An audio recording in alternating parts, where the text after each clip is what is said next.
Yes, good morning, officers. Time for today's current affairs videos. 8th September 2025. So, before we start, we are going to launch a new batch on September 22nd. This is a 2-year UPSC General Studies program. So, we are basically believing in slow and steady wins the race concept.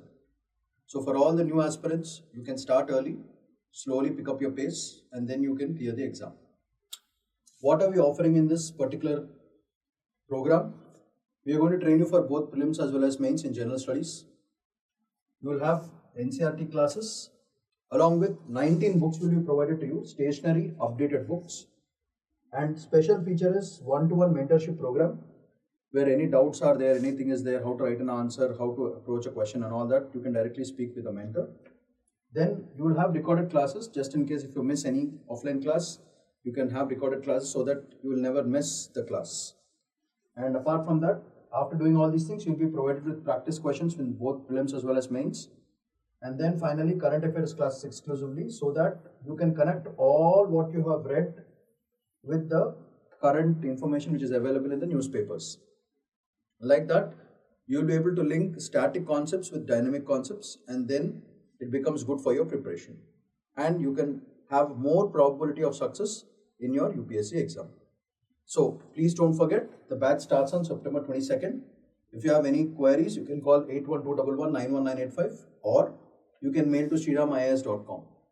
So Sriram IAS Hyderabad is offering this for all future aspirants for UPSC. So let's move on to what are the topics we're going to cover today.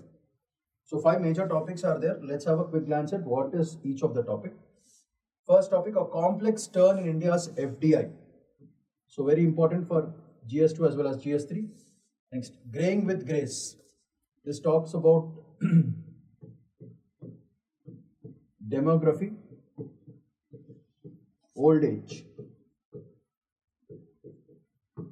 So very important topic, social justice and economic development. Both of these topics will be covered. Next, Punjab floods. That's very important for farmers. Therefore, it becomes a very important topic for GS2 as well as GS3. Next, Trump says he's ready to move for the second phase of sanctions on Russia. Second phase on Russia. What are the future impacts? How it is going to affect India is what we're going to look at. Next, monsoon loses 4,000 crore in Himachal. Very affected area. Therefore, we should take special care on all these and we have to move forward. So, these are the topics we are going to cover today. So, first topic is about FDI. Normally, we know what is FDI. A complex turn in FDI, India's FDI story. FDI is foreign direct investment. So, what happens is simple concept. Foreign companies will invest here. Not Indian companies, they'll put their branch usually. Or sometimes they invest in Indian companies also. They take a share of that particular thing. So, during 1991 when economic reforms have happened, చాలా software companies ఇవి చాలా వచ్చేసాయి. వచ్చేటప్పటికి డబ్బులు చాలా వచ్చేసినాయి ఇండియాలో. అలా ఒక గ్రేట్ ఐటీ సెక్టర్ అనేది ఫర్ సర్వీస్ సెక్టర్ చాలా డెవలప్ అయింది. కానీ అంతే amount of FDI manufacturing sector కానీ అగ్రికల్చర్ సెక్టర్ కానీ వెళ్ళలేదు. కానీ ఎఫ్డిఐలో ప్రాబ్లం ఏంటంటే వస్తారు, బిజినెస్ చేసుకుంటారు, వాళ్ళ ప్రాఫిట్ మార్జిన్స్ రాగానే వెళ్ళిపోతారు. అట్లా ఇండియా స్టోరీలో కూడా చూసుకుంటే ఎఫ్డిఐస్ భయంకరంగా ఇండియాలో ఫ్లో అయినాయి. Service sector huge ramp and growth అయింది. ఎంప్లాయ్మెంట్, జాబ్స్, లైఫ్ స్టైల్ అన్నీ చేంజ్ అయిపోయినాయి మొత్తానికి. From a rural setup to a very urban setup India మారిపోయింది at major of the economic urban సెంటర్స్లో. కానీ రూరల్ సెంటర్స్లో అంతగా ప్రోగ్రెస్ జరగలేదు. ఎందుకు జరగలేదంటే ఈ ఎఫ్డిఐస్ రావడం, వాళ్ళ ప్రాఫిట్ రాగానే వెళ్ళిపోయారు. So this is a short term gain that India has got. ఈ ప్రాసెస్లో world crisis, international relations, trade, commerce ఇవి కూడా చాలా ఇటు అటు అయినాయి. కాబట్టి ఓవరాల్గా the sentiment of the investor has hurt very badly. అంటే 100-200 కాకుండా 1000 కోట్లు 1,00,000 కోట్లు పెట్టిన వాళ్ళు ఉన్నారు. వాళ్ళకు 30%, 40% of the span of 10 years రాగానే వాళ్ళు డబ్బులు తీసుకున్నారు, ప్రాఫిట్ తీసుకున్నారు. అంటే ఇండియన్ మార్కెట్లోంచి జనరేట్ అయ్యే డబ్బులు తీసుకెళ్ళిపోయారు. ఒక్కసారి తీసుకెళ్ళిపోగానే మన ఎఫ్డిఐ ఫ్లో భయంకరంగా తగ్గిపోయింది. లాస్ట్ ఇయర్ అనాలిసిస్ ప్రకారంగా from almost $500 billion it went down to $0.8 billion, which is a very sad story. So, ఆ పరంగా this topic a complex turn in India's FDI story. ఈ ఎఫ్డిఐ వెళ్ళిపోవడం వల్ల ఓవరాల్గా ఇండియాకి ఏం జరుగుతుంది, ఇండియన్ యూత్కి ఏమవుతుంది, ఎంప్లాయబిలిటీ ఆపర్చునిటీస్ ఏమున్నాయి, ఏం జరగచ్చు అనేది overall concept of this particular beautiful article నీట్గా ప్రజెంట్ చేశారు. సో దీని మీద మనము యూపీఎస్సీ యాంగిల్లో మనకి ఎట్లా అడ్వాంటేజ్ అవుతుంది, దీంట్లోంచి ఎట్లాంటి క్వశ్చన్స్ వస్తాయో ఒక్కసారి క్విక్గా గ్లాన్స్ కొడదాం. సో పీడిఎఫ్స్ నోట్స్ అంతా ప్రొవైడ్ చేశాను, మీరు జస్ట్ చదువుకోవడమే, వీడియో చూడడమే. ఫస్ట్ దీంట్లో యాంగిల్స్ ఏం చూసుకోవాలి. చేంజింగ్ నేచర్ ఆఫ్ ఇన్ఫ్లోస్లో చేంజెస్ ఎట్లా వస్తున్నాయి, ప్లస్ అవుతుందా మైనస్ అవుతుందా. సెకండ్, అవుట్ఫ్లోస్ ఎట్లా ఉన్నాయి, బయటకు వెళ్ళేది ఎట్లా ఉంది. And disinvestments rising. సో అమ్మేడాలు ఎక్కువ జరుగుతున్నాయి, పబ్లిక్ సెక్టర్ యూనిట్స్ని అమ్మేసి వాళ్ళ నుంచి డబ్బులు చేసుకుంటారు, కానీ మళ్ళీ అదే పబ్లిక్ సెక్టర్ యూనిట్ పెట్టాలంటే చాలా ఖర్చు అవుతుంది. సో దాని యాంగిల్ ఒకటి.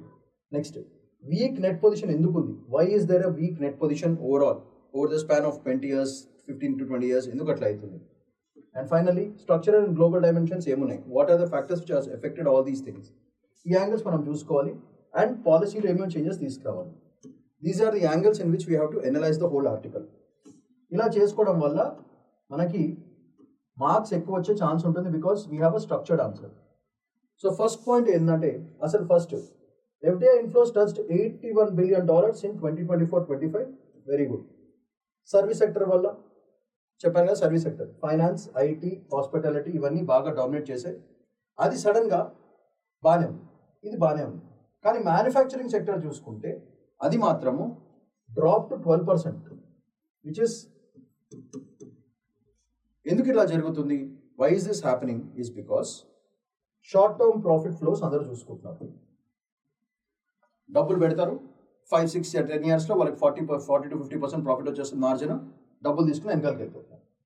అది కాకుండా ఈ ప్రాఫిట్ ఎందుకు, ట్యాక్స్ ఆర్బిట్రేజ్ ఉంటుంది, 3T రౌటింగ్ ఉంటుంది. ఈ ఇండస్ట్రియల్ ప్రాజెక్ట్స్ అన్నిటి కూడా ఈ ఎవరైతే ఇన్వెస్టర్స్ ఉంటారో వాళ్ళందరూ ప్రాఫిట్ తీసుకుని వెళ్ళిపోవడం జరుగుతుంది. దానివల్ల ఏమవుతుంది, మనం డబ్బులు ఉన్నాయి ఇంకా ఎక్స్పాండ్ చేద్దాము, ముందరకు పోదాము, కొత్త ఎంప్లాయ్మెంట్ క్రియేట్ చేద్దాము, కొత్త సర్వీసెస్ ఇద్దాము, కొత్త మ్యానుఫ్యాక్చరింగ్ ప్రొడక్ట్స్ క్రియేట్ చేద్దాం అనే లోపలే డబ్బులు వెళ్ళిపోతాయి.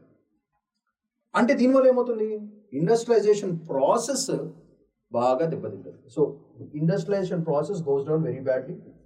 ఒక్కసారి ఇండస్ట్రీస్ పడిపోతే జాబ్స్ పడిపోతాయి. దానివల్ల మనకి మల్టిప్లయర్ ఎఫెక్ట్, అంటే రకరకాలైన ఫీల్డ్స్లో, రకరకాలైన డైరెక్షన్స్లో, రకరకాలైన యాంగిల్స్లో మల్టిపుల్ ఎఫెక్ట్స్ మనకి మన సొసైటీ చూడాల్సిన పరిస్థితి వస్తుంది. అంటే ఇండైరెక్ట్గా ఇండియన్ ఎకానమీ అలాంటి మల్టిప్లర్ ఎఫెక్ట్స్ చూడాల్సి వస్తుంది. దానివల్ల సోషల్గా ఉన్న పబ్లిక్ ఎఫెక్ట్ చూడాల్సి వస్తుంది. అండ్ ఫైనల్లీ లాస్ అయ్యే ఛాన్స్ ఉంటుంది అనమాట. ఇలాంటి దారుణమైన పరిస్థితుల ఇక్కడ ఉంది కాబట్టి మనం చూసుకోవాల్సిన అవసరం చాలా ఉంది ఇట్లా. సో ఇది major crux of the story. Okay, so the changing nature is only because majorly for short term profit which investors have been looking. Okay, బాగానే ఉంది. Next angle, inflows, outflows and disinvestments. FDI outflows grew to $29.2 billion in 24-25 and disinvestments at 51.48. Okay, which is nothing but 63% of the inflows. So inflows 29.8 unna sare, mana disinvestments are 51 unetaptiki 63% of the inflows is being done by this. Why is this happening? Idu enduku jarugutundi? So this is the statistics part.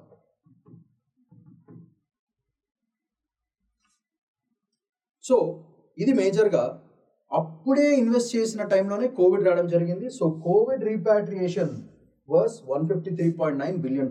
అంటే firms ఏవైతే companies ఉన్నాయో capital abroad ని shift చేసుకుని infra gaps and regulatory ఇన్ఎఫిషియన్స్ వల్ల because of Covid బాగా దెబ్బతింది.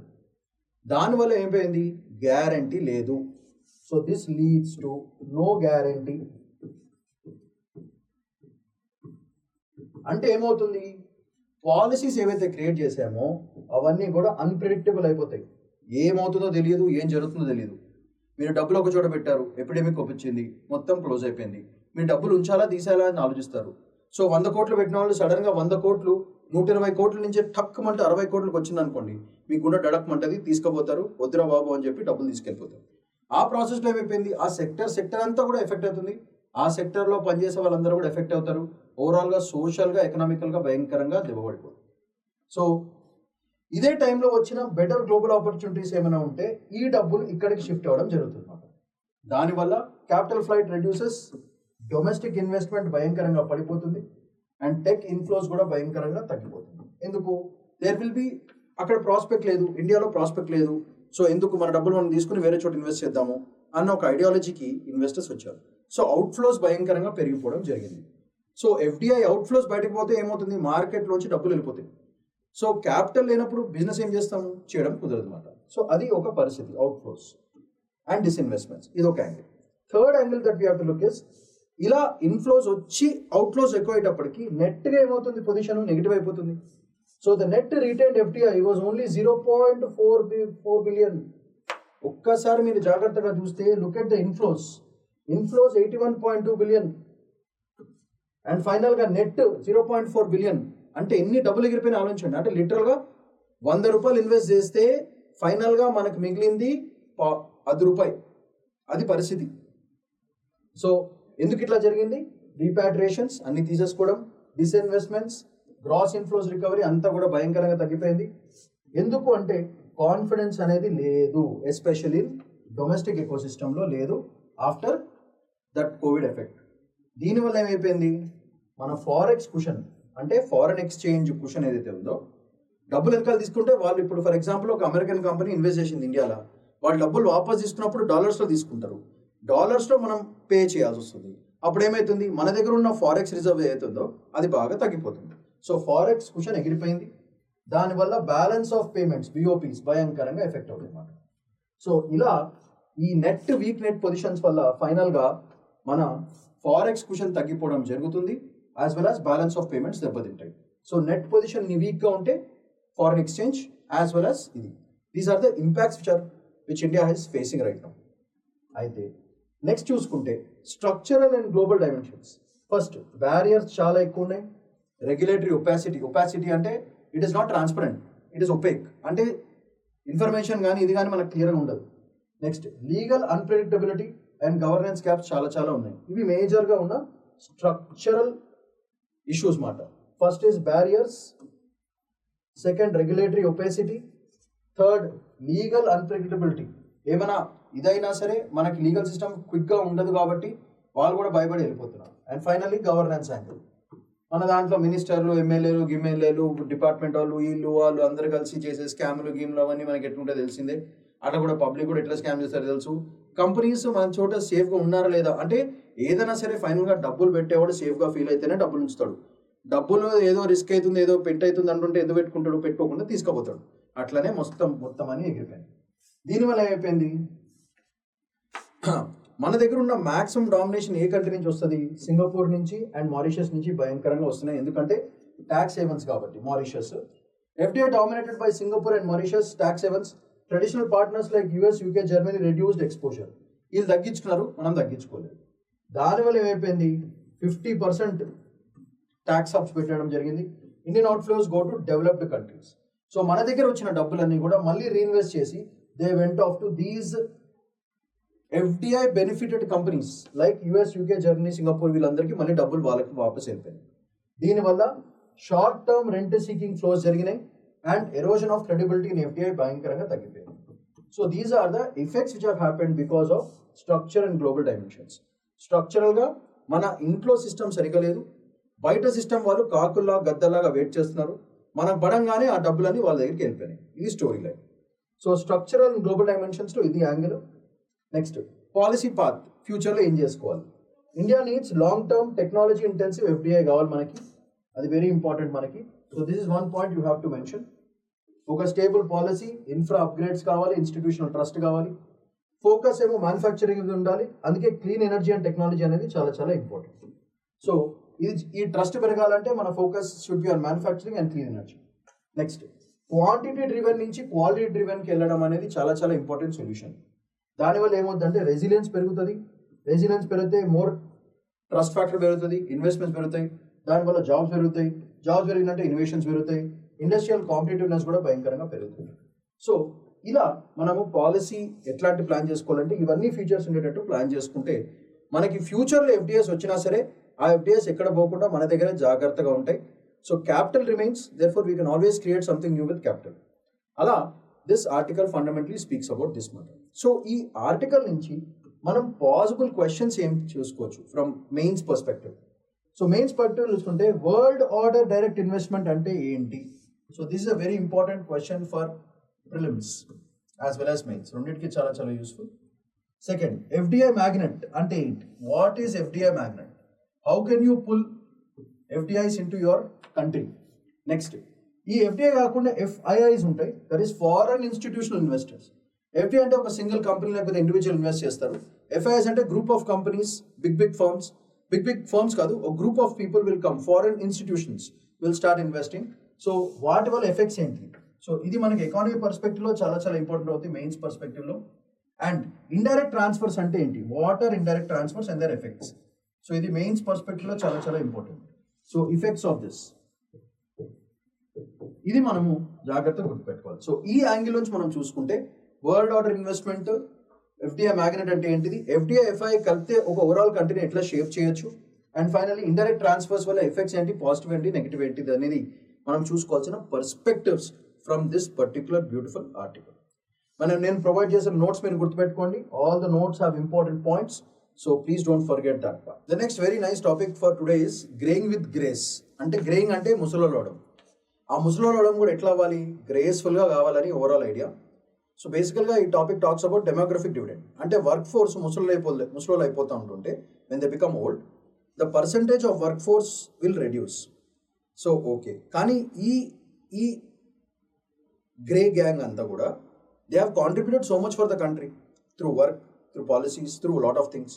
So వాళ్ళని జాగ్రత్తగా ఎట్లా కాపాడుకోవాలి, వాళ్ళకి ఎట్లా చేసుకోవాలి, పాలసీ చేంజెస్ ఎట్లా చేసుకోవాలి, వాళ్ళ ఎక్స్పీరియన్స్ ఎట్లా వాడుకోవాలి అనేది ఒక యాంగిల్. సో ఇది మనకి సోషల్ ఇష్యూస్లో ఎల్డర్లీ పాపులేషన్ అనే ఒక టాపిక్ కూడా ఉంటుంది. సో వాటిని మిక్స్ చేసి మనం దీన్ని ఒక యూపీఎస్సీ యాంగిల్లో చూసుకోవాల్సిన పర్స్పెక్టివ్. ఇది మేజర్లీ ఫ్యాక్ట్ బేస్డ్ టాపిక్. దీంట్లో పెద్ద స్టోరీ లైన్ లేదు, స్టోరీ లైన్ మీకు ఇక్కడ చెప్పేసిన. సో దీంట్లోంచి మనకి what are the possible things that we have to first pick and what are the concepts that we have to study with respect to this particular topic. First, demographic transition అంటే ఏంటిది? మన demography అంటే age group, వాటి transition. SRS shows CBR fell, అంటే crude birth rate fell to 18.4 from 19.4. So and TFR to 1.9 below replacement level of 2.1. ఇది పడిపోయింది. ఇది very similar to our జర్మనీకి మరీ దారుణం అనుకోండి. జర్మనీ ఇంకా జపాన్ వీళ్ళందరి మరీ షింకింగ్ పాపులేషన్ వాళ్ళది. మనం జాగ్రత్త తీసుకోపోతే మన రీప్లేస్మెంట్ లెవెల్స్ 2.1 నుంచి ఇప్పుడు ఆల్రెడీ 1.9 దగ్గర ఉంది. అదే 1.5 పోతే ఇక మనం రీప్లేస్ చేయలేమన్నమాట పాపులేషన్ని. సో ఓవరాల్గా పాపులేషన్ ష్రింక్ అయిపోతుంది అండ్ ముసలోళ్ళే మిగిలిపోతారు. యంగ్ పీపుల్లో అసలు బర్త్ రేట్ తగ్గిపోతుంది కంప్లీట్గా. So new generation of population రాకపోవడం అయ్యే పరిస్థితి వస్తుంది. So same with China also. So ఈ పర్స్పెక్టివ్ చూసుకోవాలన్నమాట మనం, ఎందుకంటే మనది currently the world's largest population కాబట్టి. బేసికల్గా చూసుకుంటే ఇది ఎందుకు ఇట్లా జరుగుతుందంటే రూరల్ సైడ్, అర్బన్ సైడ్ కూడా బర్త్ రేట్స్ అసలు మొత్తం తగ్గిపోయినాయి. ఓకే, బాగానే ఉంది. ఎందుకు ఇట్లా జరుగుతుంది? Why is this happening? ఎందుకంటే అందరూ కూడా ఒక్కలో ఇద్దరినే అంటున్నారు, వాళ్ళనే జాగ్రత్తగా చూసుకుంటున్నారు with all vaccinations, immunizations in all these things. Government కూడా చాలా హెల్త్ స్కీమ్స్ అవన్నీ తీసుకొస్తుంది. దానివల్ల ఏమవుతుందంటే the survival rates have increased. కానీ డెమోగ్రఫీ మెచ్యూర్ లెవెల్కి వచ్చేసింది. అంటే వచ్చే పాపులేషన్ వాళ్ళు ఎక్కువ పిల్లలు కన్నారు, ఒక్కరితోనూ సాటిస్ఫై అయిపోతారు, వాళ్ళకే బెస్ట్ ఇద్దామని ట్రై చేస్తారు. కానీ ఏమవుతుంది, 60 ఏళ్ళ ఫర్ ఎగ్జాంపుల్ 40 ఇయర్స్కి పిల్లలు కన్నారు. ఓకే, 35, 40కి 35, 36, 30 వచ్చేప్పటికి పిల్లలు కంటారు. వాళ్ళకి 1 year ఉన్నప్పుడు వీళ్ళకి 35 years ఉంటాయి. వీళ్ళు 20 years వచ్చేప్పుడు వీళ్ళు 55 అయిపోతారు. వీళ్ళు 25 రాగానే వీళ్ళు ఒకళ్ళే పిల్లలు కంటారు, అంతకంటే ఎక్కువ కన్నారు. సో వీళ్ళు 80కి వెళ్ళిపోతారు, వీళ్ళు 60కి వచ్చేస్తారు. Next population number of people will reduce మాట. So the amount of young population will reduce, the amount of old population will keep increasing. So అప్పుడు ఏమవుతుంది, ఓవరాల్గా the demographic dividend will become more old than young. ఎందుకు? Survival rates, they are living for more number of years, death rates have reduced because of lot of other things.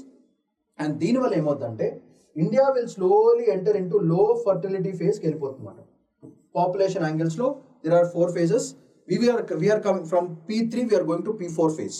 అది danger. So ఇది మన కరెంట్గా ఉన్న angle మాట. Demographic transition పరిస్థితి ఇట్లా ఉంది. Okay, బాగానే ఉంది. సో దీని నుంచి నెక్స్ట్ యాంగిల్ మనం ఏం ఆలోచించాలి? ఫర్టిలిటీ ల్యాండ్స్కేప్ ఎట్లా ఉంది?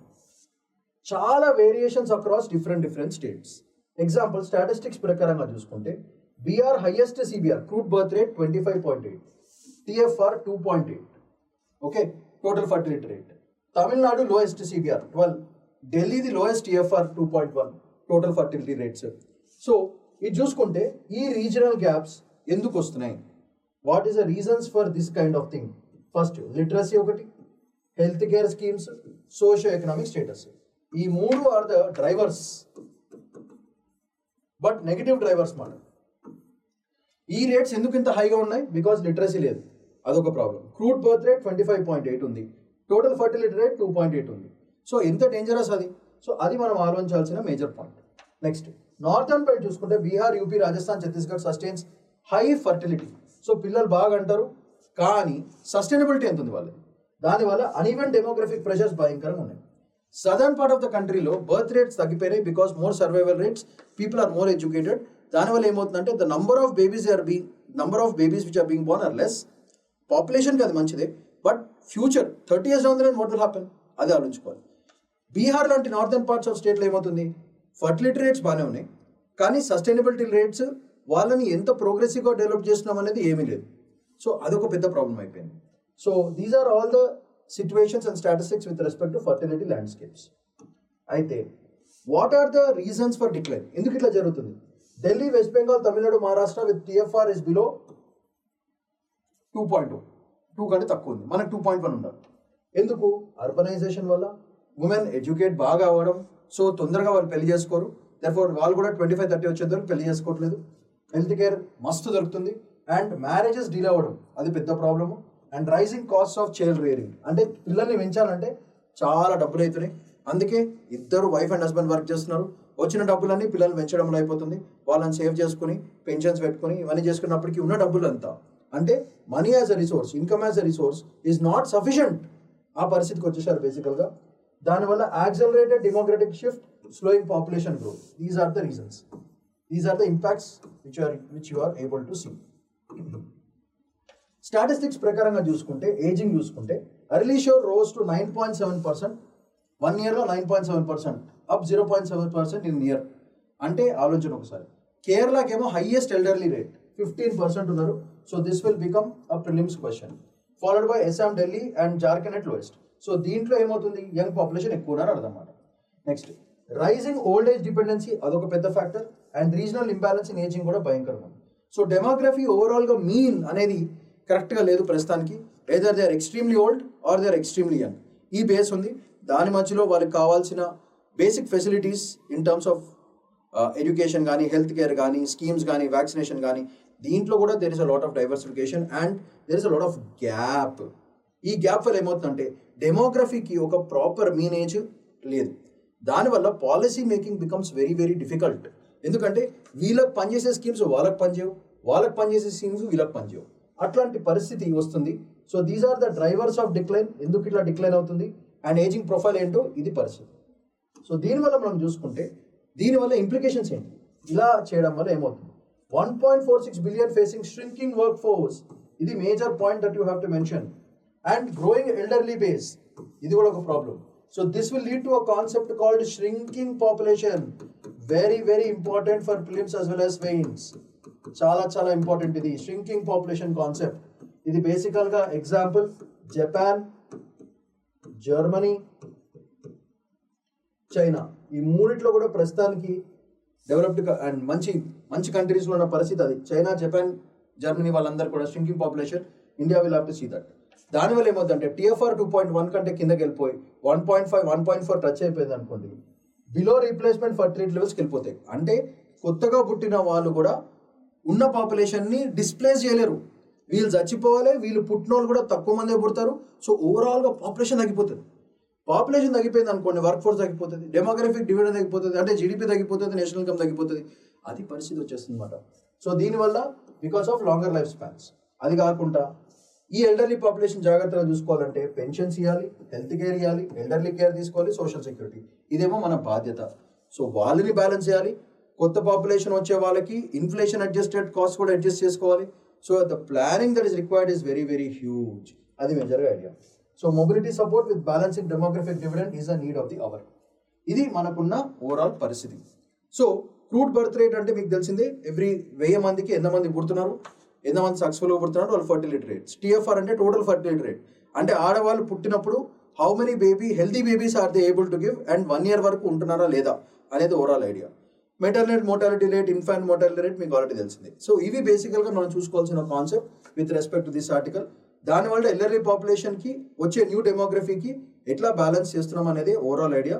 So policy making is becoming very difficult because of uneven demographic patterns through out the country. కొన్ని స్టేట్స్లో చాలా హైగా ఉన్నాయి, కొన్ని స్టేట్స్లో చాలా లోగా ఉన్నాయి, కొన్ని స్టేట్స్లో ఎల్డర్లీ పాపులేషన్ హైగా ఉన్నారు, కొన్ని స్టేట్లో ఎల్డర్లీ పాపులేషన్ చాలా తక్కువ ఉన్నారు, యంగ్ పాపులేషన్ ఎక్కువ ఉంది, యంగ్ పాపులేషన్ తక్కువ ఉంది. ఈ బేసెస్ తీసుకుని మరి resource distribution how, future how, policy making how అనేది overall idea of this particular beautiful article. So దీంట్లోంచి మనకు వచ్చే కాన్సెప్చువల్ ప్రిలిమ్స్ క్వశ్చన్స్ ఏంటిది? This question is very very useful for mains. Demographic transition మీద మెయిన్స్కి చాలా చాలా ఇంపార్టెంట్. దీంట్లో మనం డెఫినెట్గా గుర్తుపెట్టుకోవాల్సింది సిబిఆర్ అంటే crude birth rate. Next MMR maternal mortality rate.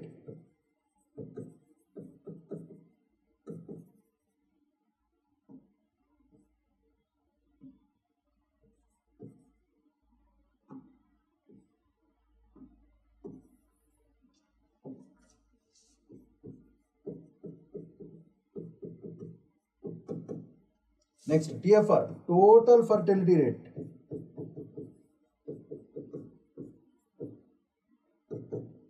So ఇవి మనం చూసుకోవాల్సిన డైరెక్షన్స్. దీంట్లోంచి మనకి బేసికల్గా ఒక ప్రిలిమ్స్ క్వశ్చన్ వస్తుంది, దీంట్లోంచి కూడా ప్రిలిమ్స్ క్వశ్చన్ వచ్చే ఛాన్స్ ఉంటుంది. ఫీచర్స్ అడుగుతారు ప్రిలిమ్స్ క్వశ్చన్స్లో. సో మనం జాగ్రత్తగా ధ్యాన్ పెట్టాల్సింది దీని మీద. సో ఈ కాన్సెప్ట్స్ గుర్తుకుంటే మనకి మెయిన్స్ పర్స్పెక్ట్లో ట్రాన్సిషన్ గురించి అడగచ్చు, ప్రిలిమ్స్ క్వశ్చన్లో ఈ కాన్సెప్ట్స్ మీద ఏమైనా బేసిక్ లెవెల్ క్వశ్చన్స్ అడిగే ఛాన్స్ ఉంది. ఇలా మనం యూపీఎస్సీకి రెడీ పెట్టుకోవాలి, డేటా రెడీగా పెట్టుకుంటే lowest state highest state, okay, rank 1 rank 2 ఈ రెండు గుర్తు పెట్టుకుంటే మనకి మ్యాథ్స్ ఫాలోయింగ్ క్వశ్చన్స్ ఛాన్స్ ఉంటుంది. So that is how you have to take from UPSC angle. Next very nice topic for today, but nice in the sense important topic. Sad story. Punjab floods leave farmers stranded between 2 seasons. So ఈ floods గురించి మీకు already news తెలిసిందే. So దీంట్లోంచి మనం తీసుకోవాల్సిన major points అంటే చూద్దాం. Flooding always creates a problem for farmers. వాళ్ళు 6 months బ్యాక్ వేసుకున్న పంట ఎగిరిపోతుంది. వచ్చే సీజన్కి ఏమో ఈ ఫ్లడ్స్ వాటర్ అట్లానే స్టాగ్నెంట్గా ఉంటే తొందరగా పోవు. దానివల్ల మళ్ళీ పంట వేయాలంటే కష్టము. సో ఈ ఖరీఫ్ సీజన్లో మేజర్గా డబ్బులు వస్తాయి, ఆ డబ్బులేమో ఇప్పుడు రావు బికాస్ ఆఫ్ ఫ్లడింగ్. దానివల్ల గవర్నమెంట్కి ప్రెషర్, పబ్లిక్కి ప్రెషర్, సొసైటీస్ అంతా షాంబుల్స్లోకి వెళ్ళిపోతుంది. ఇది overall picture of wear ever flooding happens with respect to farmers. And ఫైనల్గా ఎఫెక్టెడ్ పార్టీస్ ఎవరు? రైతులు. వాళ్ళు మళ్ళీ ఇట్లాంటి పరిస్థితుల్లో మళ్ళీ సూసైడ్లు, ఫ్యామిలీ డిస్టర్బెన్సెస్, మళ్ళీ గవర్నమెంట్ పిచ్చి పిచ్చి స్కీమ్స్, ఇవన్నీ చూసుకుంటే ఫైనల్గా ఈ నాన్ వేరియబుల్ అన్ప్రెడిక్టబుల్ మాన్సూన్స్ అనేవి చాలా డేంజరస్గా తయారవుతున్నాయి for the demography of the country. మనం ఈ పర్స్పెక్టివ్లో ఈ యూపీఎస్సీ యాంగిల్లో చూడాల్సిన పర్స్పెక్టివ్. సో దీంట్లో మనకి బేసికల్గా యాంగిల్స్ ఏంటి, in which angles should we see this topic? Flooding, farmers, రైతులు, ఇవన్నీ కామన్ థింగ్స్. కానీ యాంగిల్స్ ఇన్ విచ్ యూపీఎస్సీకి పనికొచ్చే యాంగిల్. ఫస్ట్ ఫ్లడ్ ఇంపాక్ట్ ఏంటిది, next what are the challenges because of this. Second చూడాల్సిన పాయింట్ ఫార్మర్ ఆర్గనైజేషన్స్, వాళ్ళ roles ఏంటిది. Next compensation and demands ఏమేమి ఉన్నాయి, ఓవరాల్ ఐడియా, ఇది మనం గుర్తుపెట్టుకోవాలి. సో ఫస్ట్ పాయింట్ చూసుకుంటే మనకి ఈ ఆర్టికల్ నుంచి మనం పిక్ చేసుకోవాల్సిన major points. 2000 villages across major districts have been affected. 2000 villages అంటే ఎంత పాపులేషన్ ఒకసారి ఆలోచించు. దానివల్ల లాసెస్, అగ్రికల్చర్ లాసెస్. ఒక పర్టికులర్ ఈ ఆర్టికల్లో ఒక మెన్షన్ చేశారు, ఎవరైతే అగ్రికల్చర్లో ఇన్వెస్ట్ చేశారో వాళ్ళంతా ఇన్వెస్ట్మెంట్ మొత్తం ఆస్తి తీసుకుపోయి పెట్టారు, మొత్తం అంతా నాశనం అయిపోయింది. ఇప్పుడు ఆ ఫ్యామిలీ పరిస్థితి ఏంటి, వాళ్ళ పిల్లల పరిస్థితి ఏంటి? పోనీ వాళ్ళ ఫ్యామిలీని ఫార్మర్స్ చూసుకోగలుగుతారా అంటే పాపం డబ్బులు పెట్టిన పంట పోయింది, రైతుకి బెనిఫిట్ లేదు, ఇన్వెస్ట్మెంట్కి హద్దుపద్దు లేదు, మొత్తం పోయా, అది పరిస్థితి. So losses and thousands of people get impacted. ఇది ఫ్లడ్ ఇంపాక్ట్ మనకు తెలిసింది. సో దీనివల్ల అగ్రికల్చర్కి what are the big problems చెప్పే కదా, over flooding, water stagnant, silt formation. So మంచి మంచి soil becomes a very bad soil right now, which is useless for the next season also. అంటే next season కూడా వాళ్ళు పంట వేయలేరు. ఎంత ప్రమాదకరం. రైతులకి దెబ్బ పడ్డదా మొత్తం కంట్రీ దెబ్బ పడిపోతుంది. అది పరిస్థితి. సో గవర్నమెంట్ ఏదో ఒకటి చేయాలి, జనం ఏదో ఒకటి చేయాలి. కొత్త కొత్త ఇన్వేషన్స్, టెక్నాలజీ డ్రివెన్, క్లైమేట్ రెసిలియంట్వి తీసుకురావాలి. మరి తీసుకురాకపోతే ఎడకలవుతుంది. సో ఈ పరంగా చూసుకుంటే మనకు వచ్చే మేజర్ ప్రాబ్లమ్స్ ఏంటిది అనేది చూద్దాము. రెడ్లో అండర్లైన్ చేస్తా so that you will understand these are negative things. First water logging అంటే నీళ్లు నిలిచివేత. Second silt formation. Third debris చెత్త. Fields unsuitable for rabi sowing. Sowing అంటే పంట నాటడం కుదరదు. దానివల్ల నెక్స్ట్ క్రాప్ సైకిల్ కూడా భయంకరంగా ఎఫెక్ట్ పడుతుంది. ఇది డేంజర్, ఇది బిగ్ డేంజర్. ఇప్పుడు అయింది సర్లే, నెక్స్ట్ సీజన్ మనకి ఏమన్నా ఉందంటే హోప్ కూడా లేకుండా పోతుంది. దానివల్ల హోప్ కంప్లీట్గా లాస్ట్. దీనివల్ల మేజర్గా నార్థన్ పార్ట్ ఆఫ్ ద కంట్రీలో వీట్ అనేది మేజర్ కదా, ఆ వీట్ సోయింగ్ అంతా కాను. అంటే వీటిని వారు రిస్క్ ఎందుకు, ఈ అన్రిసైడెడ్ వాటర్ అంటే వాటర్ లాగ్ అయిపోయి అక్కడి నుంచి బయటకు వెళ్ళదు, ఆడ నిలిచిపోతుంది. మరి సాయిల్కి ఎక్కువ వాటర్ పట్టేస్తే పంట పండదు, అదో problem. So no receding of water and heavy field damage అవడం వల్ల అప్కమింగ్ హార్వెస్ట్ అంటే వచ్చే సీజన్లో వచ్చే హార్వెస్ట్ కూడా వాళ్ళకి నష్టం. ఇంత దారుణం చూసిన ఫార్మర్స్ ఊరుకుంటారా? మరి ఫార్మర్ ఆర్గనైజేషన్స్ రెబెల్ అయినాయి. సో ఫార్మర్ ఆర్గనైజేషన్స్ రోల్ ఏవి, what are the participants? Samyukta Kisan Morcha SKM వీళ్ళు ఫస్ట్ ఉంటారు. Urged central government to declare national disaster in Punjab, Himachal Pradesh, Jammu Kashmir, Uttarakhand and Haryana. దీంతో పాటు ఫ్లాష్ ఫ్లడ్స్,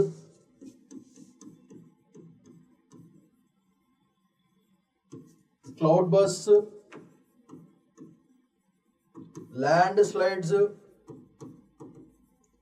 అండ్ ఇవన్నిటితో పాటు వాళ్ళకున్న కష్టాలు ఏంటంటే అన్ప్రిడిక్టబుల్ మాన్సూన్.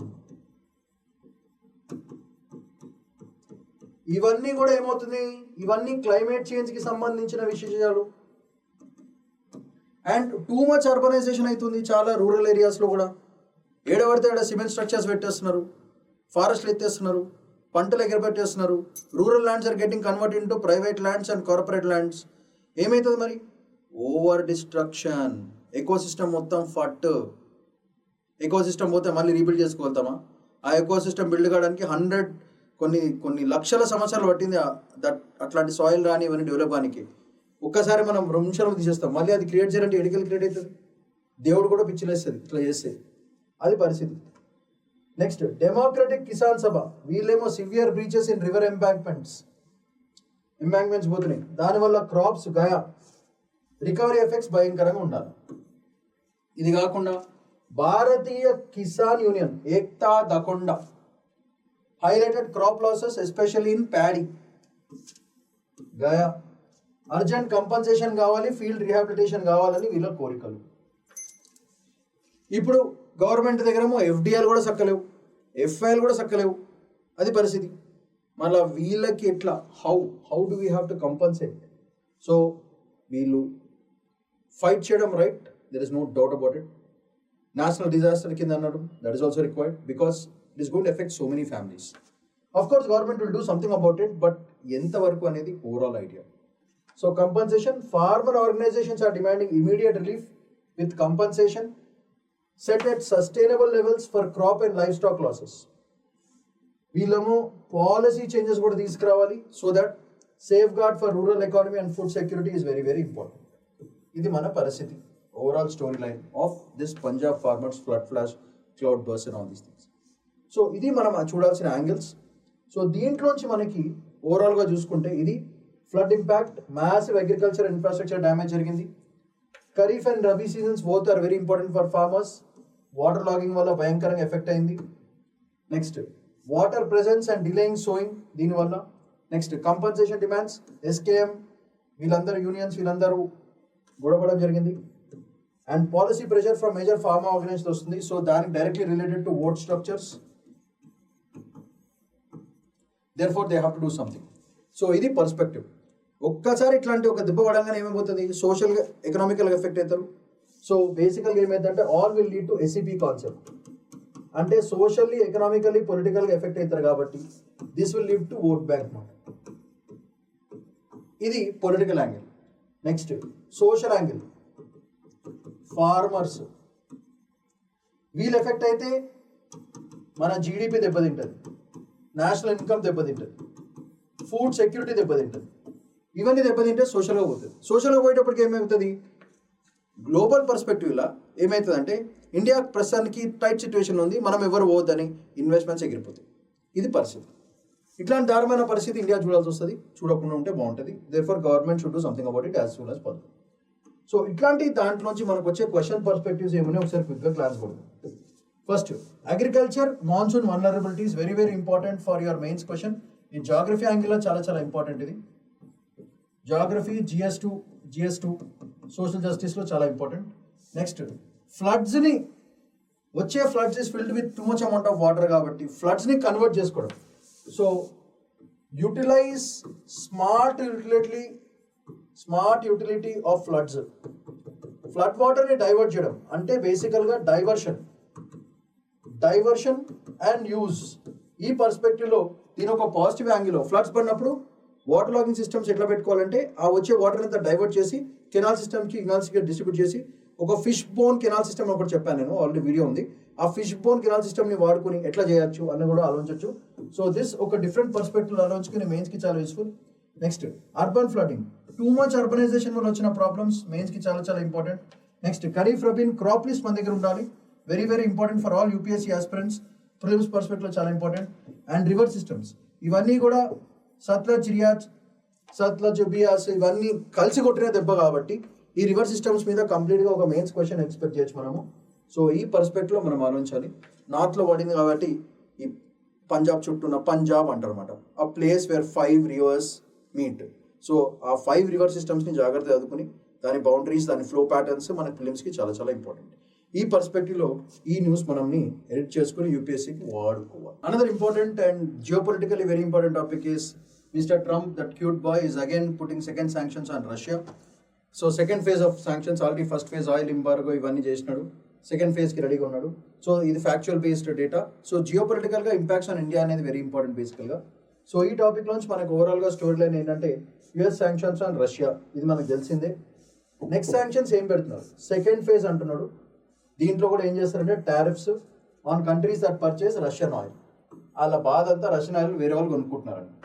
దానివల్ల రష్యా ఓవర్ యూక్రెయిన్ కాన్ఫ్లిక్ట్ యుఎన్లో పెడదాం అనుకుంటున్నారు, on which US wants to take a strong stance. దానివల్ల ఏమవుతుందంటే ఈ స్ట్రిక్టర్ ఎకనామిక్ మెజర్స్ పెట్టడం వల్ల యుఎస్తో పార్ట్నర్షిప్ చేసే కంట్రీస్ అన్నీ కూడా రష్యాకి కరెంట్గా అక్కడి నుంచి ఆయిల్ కొనుక్కుంటున్నారు కాబట్టి లైక్ ఇండియా, వీళ్ళందరికీ ఎకనామికల్గా స్ట్రిక్ట్ చేసేసి బాగా దెబ్బ పట్టేద్దామని ఓవరాల్ ఐడియా పై. సో దీంట్లో ఏమవుతుందంటే secondary tariffs isolating Russia economically, అది ప్లాన్ ఆఫ్ యాక్షన్. ఇదంతా కూడా ఏంటి, రష్యాని ఎకనామికల్గా ఐసోలేట్ చేద్దామని. రష్యాని ఐసోలేట్ చేస్తే అడ్వాంటేజ్ ఏమవుతుందంటే చైనా వాళ్ళు జాగ్రత్త పడతారు, నార్త్ కొరియా వాళ్ళు జాగ్రత్త పడతారు, ఇండియా వాళ్ళు జాగ్రత్త పడతారు అని వాళ్ళ ఐడియా. అయితే మనకి ఆర్ఐసి ఉంది, Russia India China relation very strongly going. అది కాకుండా గ్లోబల్ సౌత్ అంతా కూడా యూఎస్ కంటే ఎక్కువ ఇండియాకి సపోర్ట్ చేస్తున్నారు. సో ఈ పర్స్పెక్టివ్ని ఇండియా ఎట్లా వాడుకోవాలి అనేది జాగ్రత్తగా ఇంపార్టెంట్. సో మన సాఫ్ట్ డిప్లొమసీ అనేది చాలా చాలా important.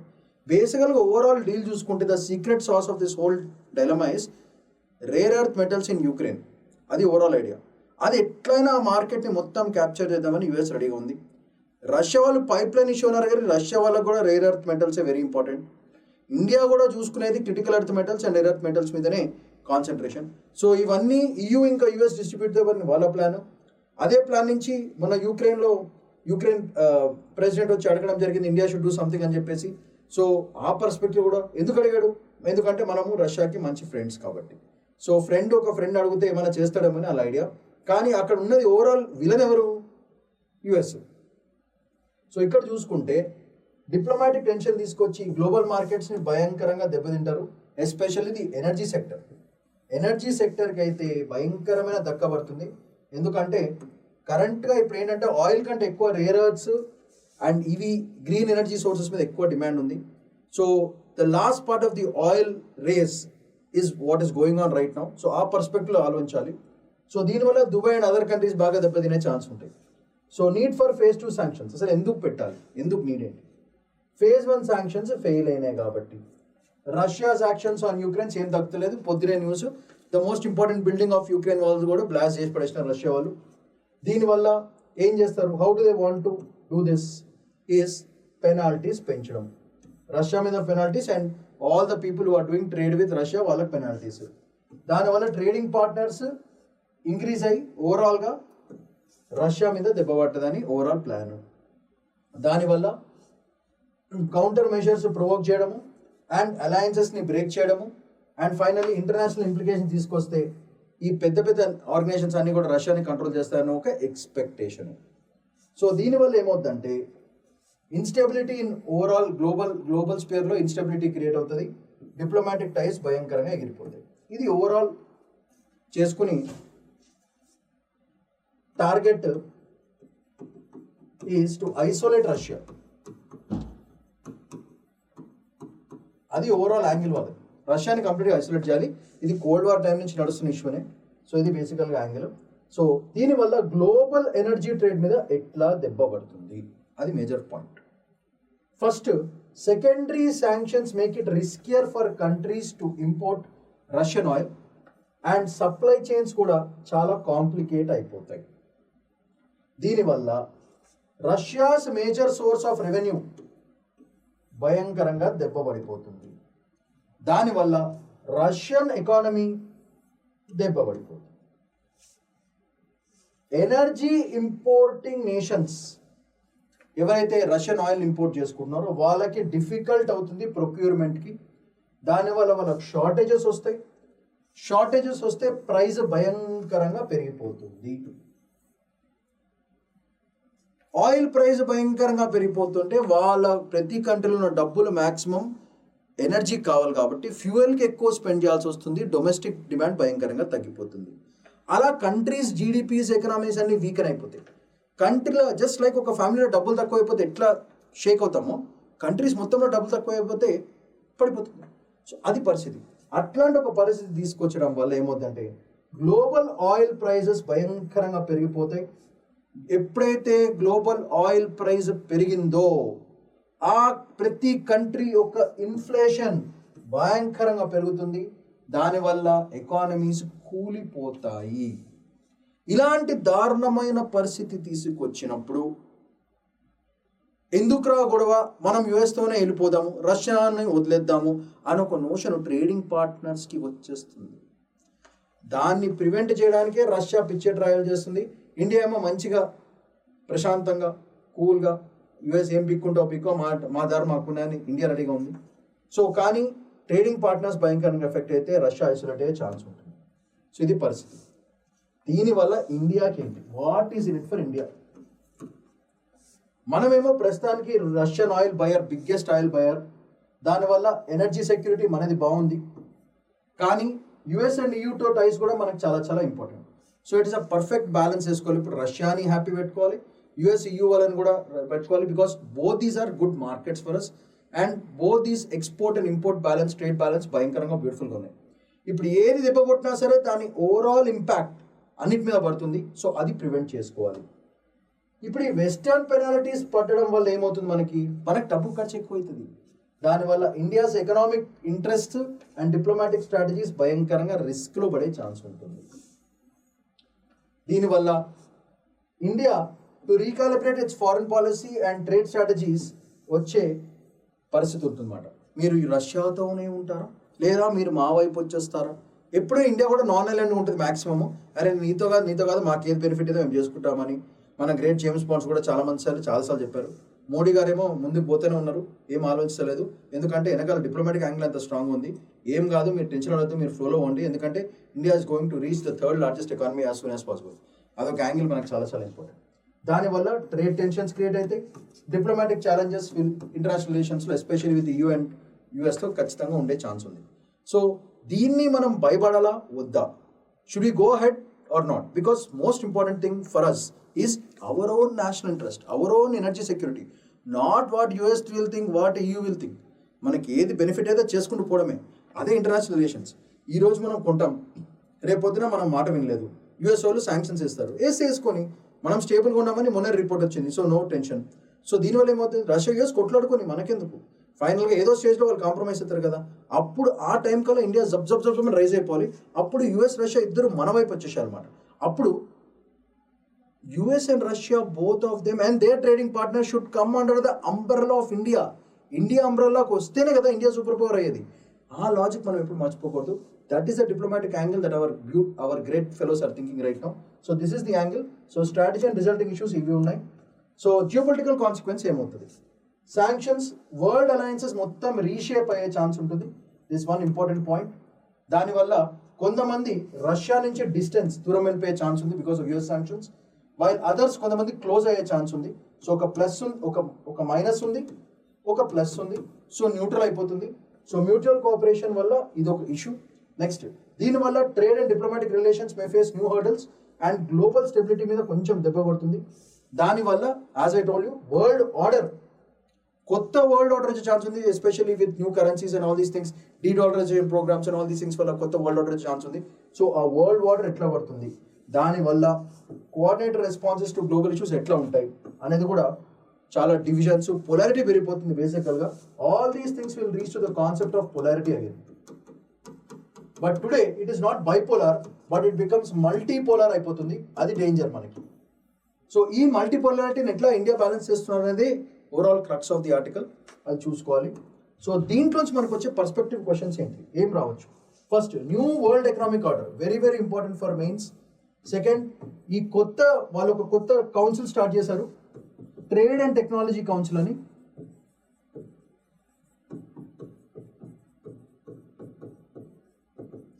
Trade and technology council అని స్టార్ట్ చేశారు. సో ఇది యుఎస్ ఇంకా EU వాళ్ళు కలిసి చేసిన కౌన్సిల్ ఇది.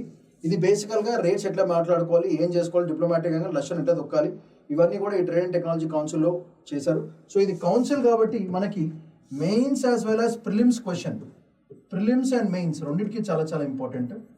సో ఇట్లాంటి కౌన్సిల్ క్రియేషన్లో ఇండియా రోల్ ఏంటిది, అండ్ ఫైనల్గా రష్యాని ఎట్లా దెబ్బతీస్తారు అనేది మనం డిప్లొమాటిక్గా ఎట్లా డీల్ చేసుకోవాలి అనేది overall idea.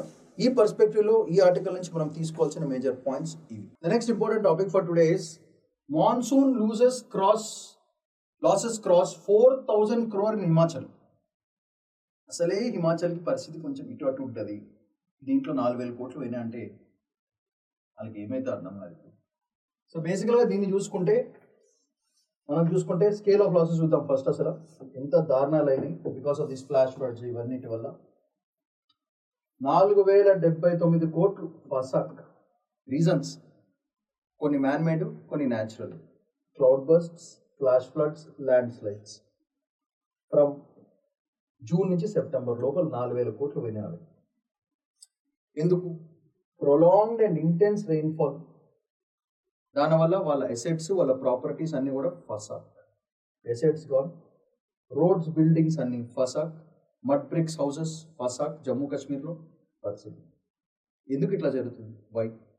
Abnormal climatic patterns and climate change.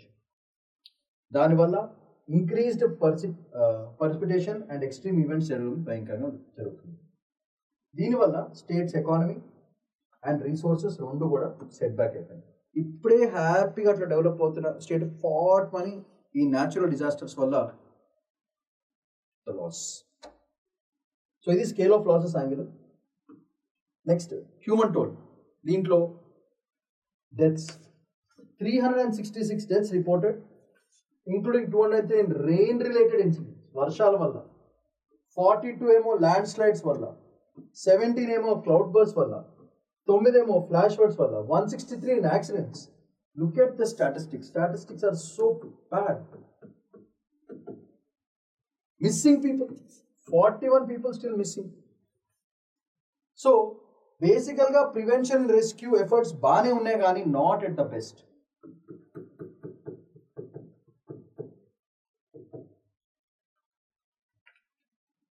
What does this show finally?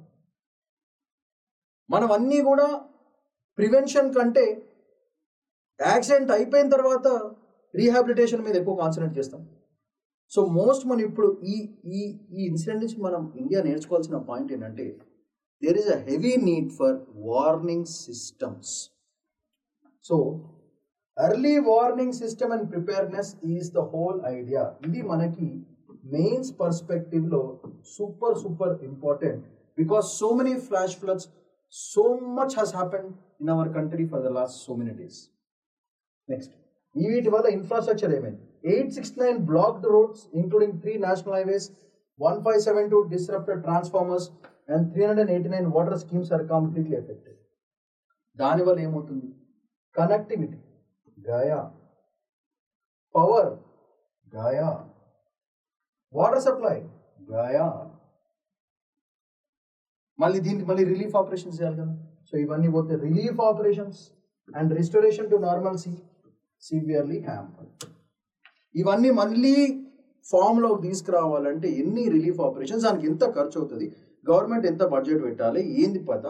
ఒక గ్రోయింగ్ ప్యాటర్న్లో ఉన్నప్పుడు ఒక natural disaster like this, and అక్కడేమో పంజాబ్లో ఏమో ఫార్మర్స్ ఫ్లడ్డింగ్, ఇవన్నీ చూసుకుంటే ఒక్కసారి ఆలోచన. గ్రోత్ ఉన్న కంట్రీయా, డిప్లోట్ అవుతున్న కంట్రీయా కూడా అర్థం కాదు. All these because we don't have proper early warning systems. అవి లేకపోవడం వల్ల వచ్చిన దారుణాలు. అట్లీస్ట్ మనం ప్రాపర్ డ్యామేజ్ అయినా పర్లేదు, కానీ లైఫ్ పోతే ఎంత డేంజరస్ అది. సో మనం నేర్చుకోవాల్సిన దీంట్లో డిఫరెంట్ కాన్సెప్ట్స్. యూపీఎస్సీ యాంగిల్లో మనం చూసుకుంటే బేసికల్గా ఎన్డీఎంఏ నేషనల్ డిజాస్టర్ మేనేజ్మెంట్ వాళ్ళది మెయిన్స్కి important. Landslide concepts prelims, flash floods అంటే ఏంటి ప్రిలిమ్స్, క్లౌడ్ బర్స్ అంటే ఏంటి ప్రిలిమ్స్, మినీ క్లౌడ్ బర్స్ అంటే ఏంటి prelims, and finally tropical energy forest, ever green forest ఏమున్నాయి, ఎక్కడెక్కడ ఉన్నాయి, దీని మీద క్వశ్చన్ వచ్చే ఛాన్స్ ఉంది. ప్రిలిమ్స్కి చాలా ఇంపార్టెంట్ ఇది tropical ever green forest. And finally ఇవన్నీ డిజాస్టర్స్ వల్ల ఎకనామిక్ డిస్రప్షన్స్ ఎట్లా ఉన్నాయి, and finally we have to concentrate on early warning systems. ఇది గ్లోబల్గా ఏమేమి ప్రాక్టీసెస్ ఉన్నాయి, మనం ఎట్లాంటి డిజాస్టర్ చేసుకోవాలి, వైల్డ్ ఫైర్స్కి ఎట్లా చేస్తారు, క్లౌడ్ బర్స్కి ఎట్లా చేస్తారు, వాటర్ ఫ్లడింగ్కి ఎట్లా చేస్తారు, ఇవన్నీ కూడా మనం గ్లోబల్ టెక్నాలజీస్ నుంచి మనం ఆల్రెడీ మిషన్స్ చాలా స్టార్ట్ చేసాము. వీటిని అన్నింటిని ఇంటిగ్రేట్ చేసి ఒక early warning system, just like సునామీకి ఎర్లీ వార్నింగ్ సిస్టమ్స్ ఎలా డిసైడ్ చేసాము, దీనికి కూడా డిజైన్ చేసుకుంటే ప్రాపర్టీ సేఫ్, డబ్బులు సేఫ్, మోస్ట్ ఇంపార్టెంట్ జనం safe, people will be safe, children will be safe. And already కొంచెం అక్కడ పొలిటికల్ స్ట్రక్చర్ సరిగా ఉండవు. దీని మీద న్యాచురల్ డిజాస్టర్స్ కంప్లీట్గా డిస్టర్బ్ చేస్తాయి, అండ్ ఫైనల్గా బర్డెన్ ఎవరి మీద పడుతుంది, జనం మీద పడుతుంది. సో ఈ యాంగిల్లో మనం యూపీఎస్సీ యాంగిల్లో these are the possible questions you can get in prelims as well as mains. So that's all for today. Shaman Paidikonda signing off. Bye.